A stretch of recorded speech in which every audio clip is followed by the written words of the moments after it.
Merry Christmas! Deck the halls with Boston Charlie, Walla Walla Wash, and Kalamazoo. 'Tis the season. Wrong season. He is risen. We've said it. We've sung it. This is our day. Our holiest day. Happy Easter. A little footnote. In almost every church I've ever served for a half century, the ushers would come forward and there'd always be the stalwart men, sometimes the bankers. Oh, what joy to see children take this job of collecting not just the money, but our thoughts of what we can offer God. Easter. Christmas. Do you know how much money is spent on Easter? Okay. Hallmark cards, legs of lamb. You all know about those. Air travel. Did you know that the sale of candy this season is a little lower? Chocolate eggs. Motels, families getting together, feasts. In our nation on Easter season, 25 billion with a B, $billion is what we spend celebrating Easter as a nation. Do you know how much is spent Christmas season? 25 billion. 800 billion for Easter. And sometimes even to $1 trillion. Christmas, Easter.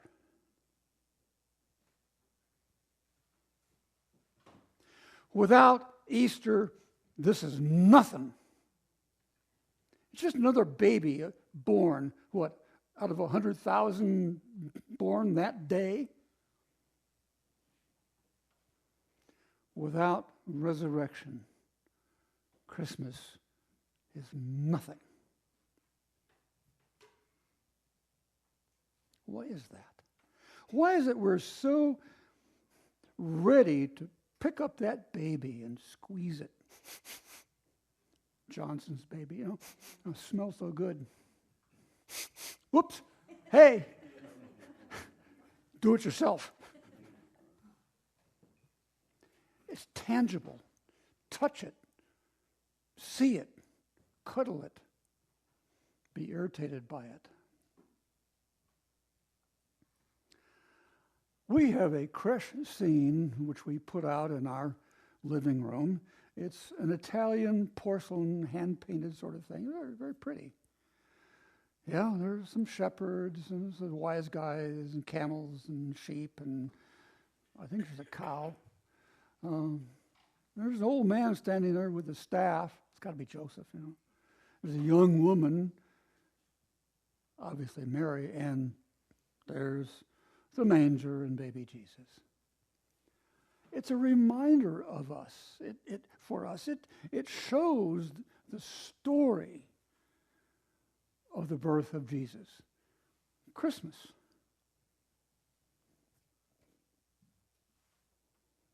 Easter. We don't have an Easter display that we put out other than the leg of lamb. Only once in my ministry did we do something which was kind of visual. Grand Island, Nebraska, 8 o'clock service. They have 9:30 and 11, big church. And the youth group, we were talking about how do we represent this? And one of the kids said, How about an old garbage can? You know, the metal kind with a lid. So they plotted, these kids, put a garbage can on its side, just outside the back door of the church, with the lid set aside. I was conducting the 8 o'clock service. I'm kind of relaxed. And suddenly, in through the back door came a couple of kids. Hey, come on, you got to see this. You got to see this. And the two of them grabbed Howard Tracy, attorney, one of the hottest trial lawyers in that part of Nebraska. Stayed, he had a sense of humor, but you had to find it. And they grabbed him and dragging him out.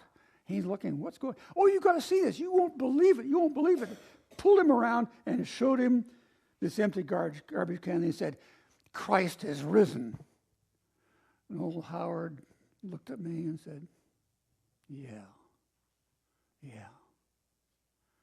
We don't really know how to handle Easter Sunday morning except to dress up and eat well. Oh, we do try. The butterfly comes from a cocoon or chrysalis, and when it emerges, I remember the fourth grade, one in the window in San Diego, we watched it come out, dry off, and finally flew out the window. The butterfly has been a symbol for resurrection for 1,000 years.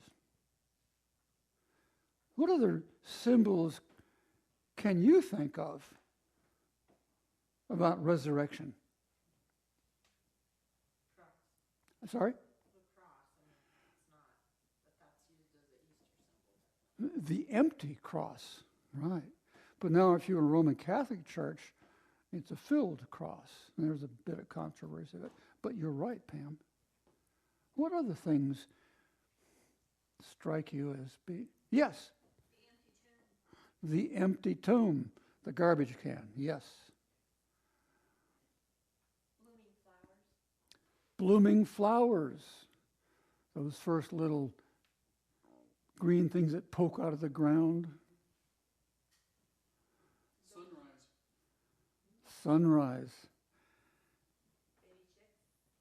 Baby chicks. Oh, yes. Oh, I have a story about that, but not now.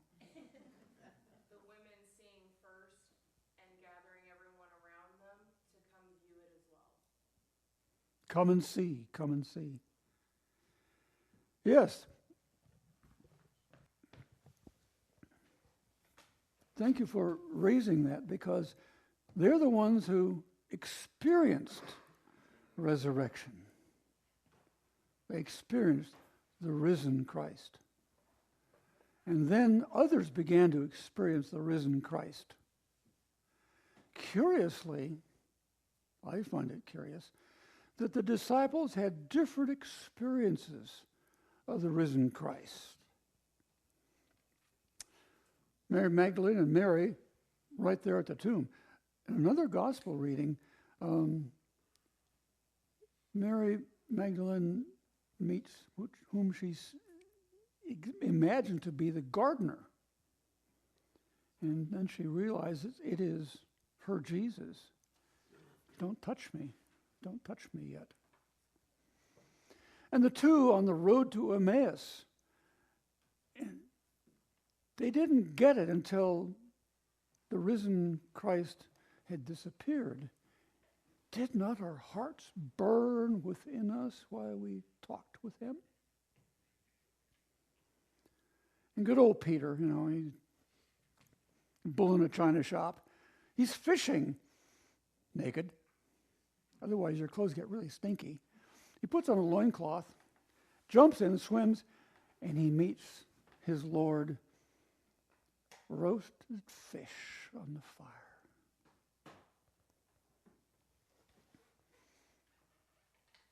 And Thomas the twin, we know him as Doubting Thomas, but he had a hard time. He wasn't a part of any of this stuff. And suddenly, And Thomas has the experience of the risen Christ. So then what happened? They started telling each other about their experiences, and they told others. And it didn't take very long before quite a number of people began to experience the risen Christ on the basis of what these people were telling them. The Apostle Paul, before he became he was Saul, on his road to Damascus, has a blinding experience. And he experiences the risen Christ. And how do we experience the risen Christ? I think many of us, myself included, think, well, if I don't have a big thing, I really haven't. Or, oh golly, I just don't feel anything. Or, wow, that was big. The variety of our experiences echo the experiences we have in life. I dare say that none of us have had experiences which are identical. I know that John and I have had experiences together that none of you have ever had. Climbing and skiing together.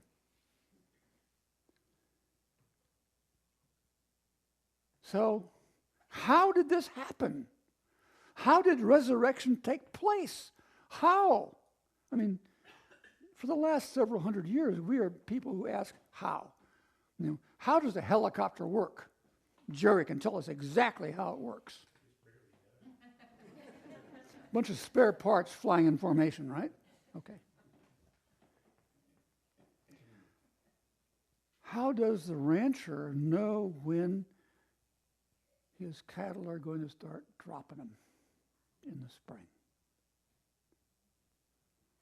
It's science. We ask the question of how, and we figure it out, more or less, and sometimes we have to change things. How? Resurrection. Oh, to be a spider in the tomb and watch it. How? I'm sorry. I think how is the wrong question. I think why is the proper question. Why resurrection? And the why is answered in what happened to those women and then the men and the people who heard them, to Apostle Paul. Why? It changed their lives. It changed the way they operated. Somebody besides old John here got a Bible in the pew, turned to 1 Corinthians, good Kathy, 1 Corinthians 13. And it's why? What was God expecting to happen when Jesus appears to the disciples? Never mind the how. Why? The fourth verse, Kathy? 13, 4.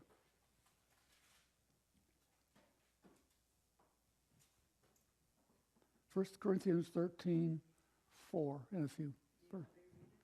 Please. Love is patient, she said. And love is kind. It does not envy. It does not boast. It is not proud. Love is not proud. It's not rude. Love is not rude.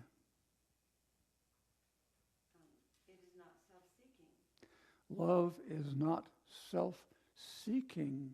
It is not easily angered. Love is not easily angered. Love keeps no record of wrongs. Love does not delight in evil, but rejoices with the truth. Love rejoices in, thank you. That's why there's resurrection. Because without love, resurrection is just a tale.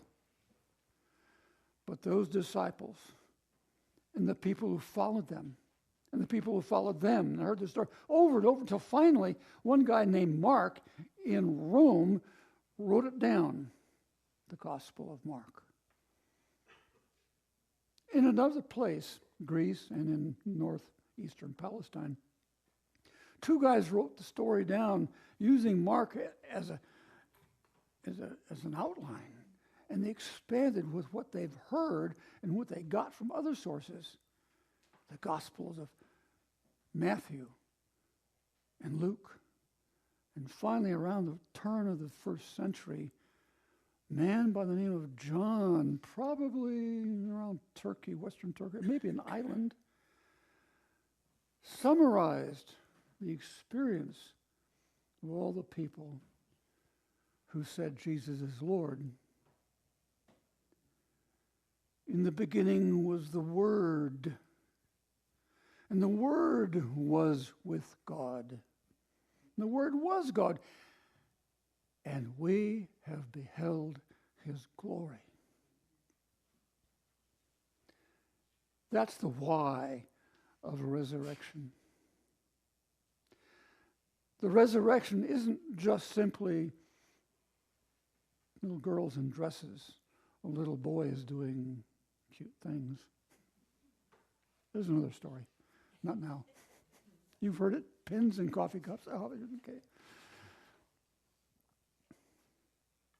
And it demands of us something that Christmas does not. It demands of us love. Receiving the love of God, which God's love does not keep track of our wrongs. We are a clean slate in front of the Almighty, loved. The Almighty is patient. I don't know about you, it's patient with me. And so when we say, they'll know us by our love, there's a song. They'll know we are Christians by our love, by our love. That's a demand that we reflect the love of God. Does not gloat over somebody else's wrongs. Oh, Easter is something else, isn't it? It is something else. And there really isn't, for me, a good symbol for that kind of full understanding of resurrection, of Easter. The only symbol is you and me as we reflect the love of God, even to the people we don't like. Did I really say that? Well, look at me. You didn't hear it? You have to say it again? A little bit of guilt there. Happy Easter. Amen.